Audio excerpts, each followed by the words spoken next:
This is Professor Michael Chapman. I'm one of the most experienced IVF doctors in Australia. I believe that an important part that I can contribute is to educate patients in relation to fertility, infertility, and all that involves. These series of podcasts help to educate you. I hope they are helpful to you. If you wish to know more, however, I'm more than happy to have you contact me via email, which is profmchapman@gmail.com, or make an appointment to see me on 9138 4222.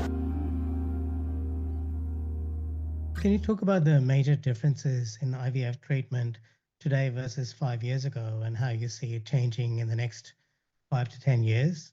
Yeah, I would say 5 years is not a long time. Let's start that from the beginning. IVF began, the first baby was conceived. Anyone that's watched the Netflix movie Joy will have learnt that first Louise Brown baby was the endpoint of something like 10 years of research and experiments.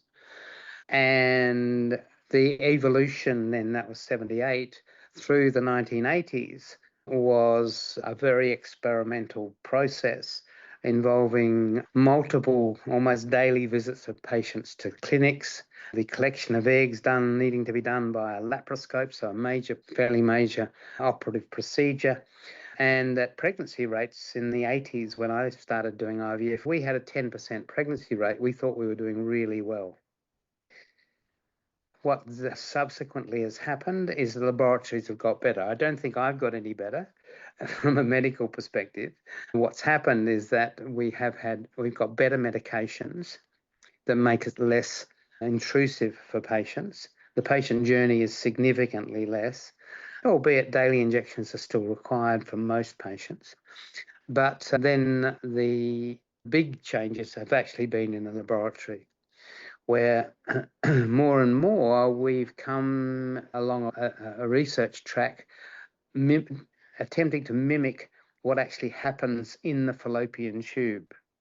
Fallopian tube is where fertilization occurs in nature, and the embryo is in the fallopian tube for 5 days till it becomes the blastocyst, and then it comes into the uterus. So it's that environment in the fallopian tube that we've been desperately trying to mimic. And increasingly, the culture mediums are more and more like what the environment in the fallopian tube provides. In addition to that, incubators have become more sophisticated, that we've been able to not have to take embryos in and out of incubators to see how they're going. We've now got cameras that watch the embryos grow. And the least amount of interference with an embryo is obviously important. It doesn't get interfered with when it's in the fallopian tube. It shouldn't be interfered with in the laboratory. So that's another step that's happened. And over the last decade in particular, the development of those incubators has been important. There are various culture medium advances that are still being developed, and going forward, that's probably still going to be one of the areas where things are going to improve. The other area that's of the last decade is the development of the capacity to test an embryo before it goes back to see whether it's genetically normal or not. Because the vast majority of IVF cycles that fail, having put an embryo back because that embryo was actually genetically abnormal. Even in the normal natural conception, it would appear there's a vast number of embryos that are produced, but in that week, and in that's 2 weeks before the missed period after fertilization in the fallopian tube, something like 40 or 50% are lost even before a missed period. And that's, we believe, to be mostly due to nature getting rid of mistakes, which is a good thing, but it's painful for the patient if that happens. So what the genetic testing of the embryo does, enables us to know that before we put it back, we've got an embryo that's genetically normal. So it does things like push the IVF pregnancy rate up from, let's say, 35 to 40% in a 35-year-old woman, up to 55 to 60%. Indeed, at Life Fertility in Sydney, our current pregnancy rates for genetically normal embryos is 64% with one embryo transfer. It's quite a difference from what it was a decade ago. genetic testing, and that will go on. Now, one of the issues with genetic testing currently is that it is an invasive procedure. So on the 5th day of growth of an embryo, when it's about 400 cells, the scientist takes it out of the incubator and under the microscope makes a cut in the eggshell and takes away 10 or so cells to send off to the laboratory to do the genetic testing on the chromosomes. That process in itself is not without damage to an egg or to an embryo at that point. It's low, but we probably lose 2 or 3% of embryos. And when an embryo is extremely precious, and it might be the one that's a good one, having biopsied it potentially has a problem.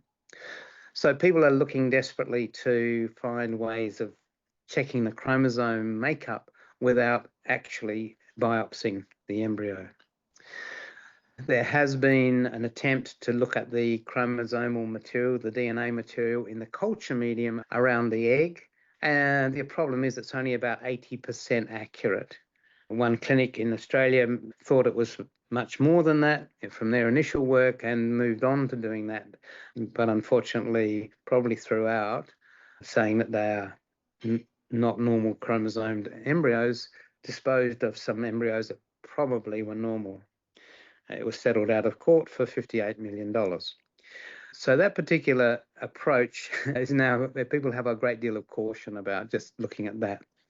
I was at the World International Federation of Fertility Societies meeting last week, and I was talking to a scientist from Taiwan,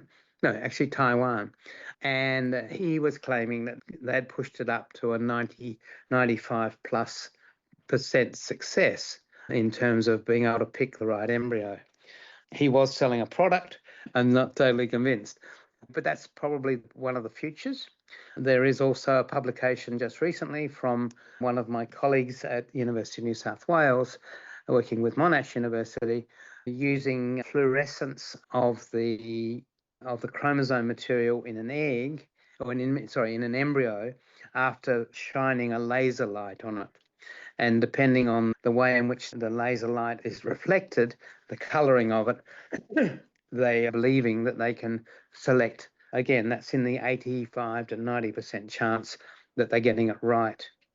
Now, these techniques probably are a good screening test, but you wouldn't want to rely on it in terms of disposing of an embryo in case you were throwing out a normal one. So there's still some way to go there, but that's what people are working on. And don't forget that you can access all the previous episodes by going to our website www.theivfjourney.com and select IVF Journey podcast from the navigation menu.